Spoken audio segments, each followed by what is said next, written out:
another of the PAX dens. This time it is set up at the Nuka rocket here in Nuka World. This is another one of my settlements that this one has 34 people, which is 10 more than my default 24 I have in most of my settlements. And has one less than the other den in Starlight there, because it doesn't have a companion on top of it. Alright, let's take a look around. Obviously got some guards set up, much like Starlight. There's no walls around their settlement like the other ones. They don't like walls. Very similar to Starlight, they have these train cars set up as little individual bedrooms. This time you might be asking where they actually got them from, and that's a really good question. Over here is their water setup, obviously. Try to make it look kind of Mad Max style, like sealed off with tires. See, remember they used a lot of tires in that movie. The old ones, at least. Some more defense turrets. Quite a few laser turrets up in the front there. But a lot of the attacks come from that direction. Raising themselves some creatures. This particular one I'll go into because it's actually slightly different. This is Mason's place. He's quite proud of his bear statue he managed to smuggle out of Nuka land there. It's the only one, if you'll notice, the core has power, the water, but the individual ones don't. He thinks it'll make them weak.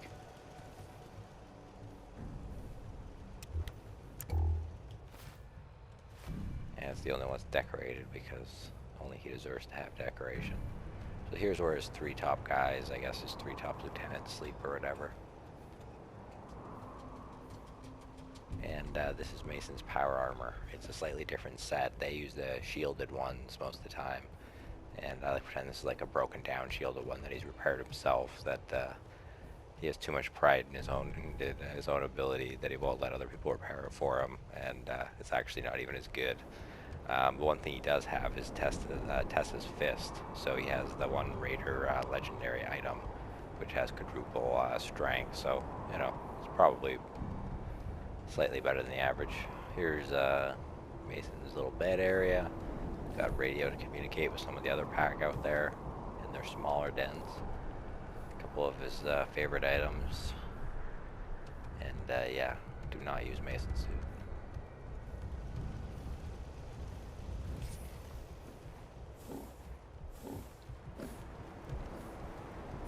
Gotta have a pick-me-up station. There's the man himself, Mason. Boss. Yeah, You earned a place in it. The zoo's bigger than ever. And I got obviously some gambling set up. And a little booze, This place is looking good now. booze stand. You A really few turned wolves this place around. Quite a bit of gambling. A lot of them are quite lazy.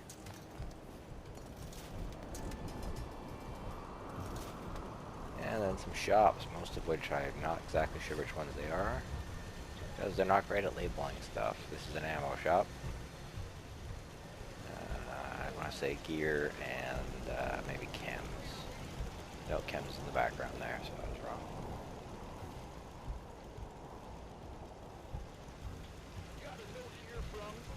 If you're wearing a collar, it's because you asked for it. Again, unlike everybody One's a else, slave they that don't want to be. don't ascribe to any uniformity, so it's hard to tell which one does which. Normally I put a hat on all the same people. Like all the doctors generally wear bowlers, and all the junk dealers or general dealers normally wear baseball caps.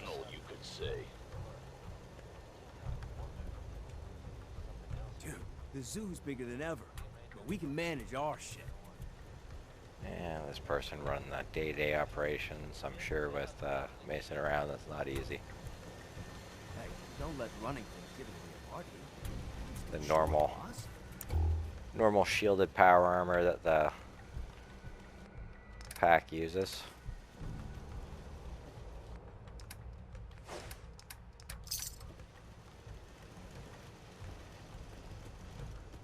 here, and an armor dealer set up out the back there.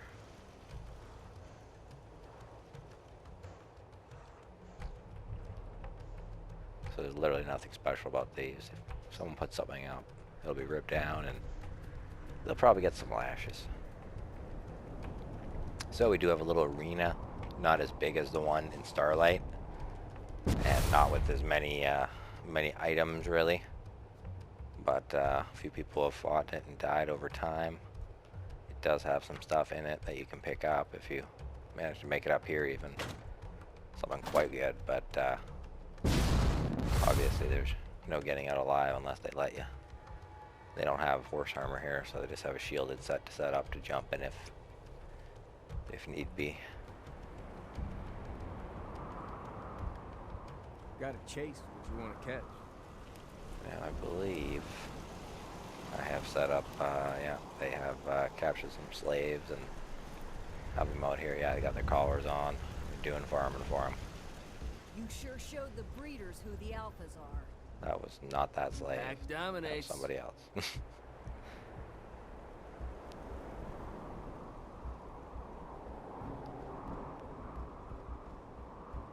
And then, of course, you will notice this little thing.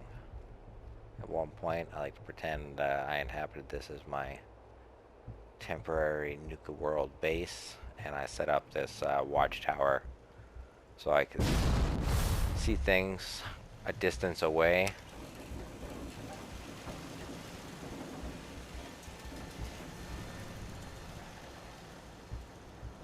Yeah, man. Yeah, hell yeah. And Mason was quite happy to keep it. It gives him a nice little edge to be able to see off into the distance. So the pack, you know, they have to stay outside the bounds of Nuka World, but they were essentially given everything outside of it. So they range everywhere around here, and if you're not being escorted by the operators, you are likely to get taken down by the pack. So it's quite a bit of territory, along with the expansion they've done to the Commonwealth. I like to believe they're picking up people quite quickly due to the way they kind of work in smaller groups. You can kind of join the pack and then split off and have your own little group, as long as you're always subservient to a bigger group when you run into them and work along. Well, that is that. I think we're going to head over to the Hebology headquarters next, as it used to be called, the Nuka Junkyard. And, oh yeah, Evan's place.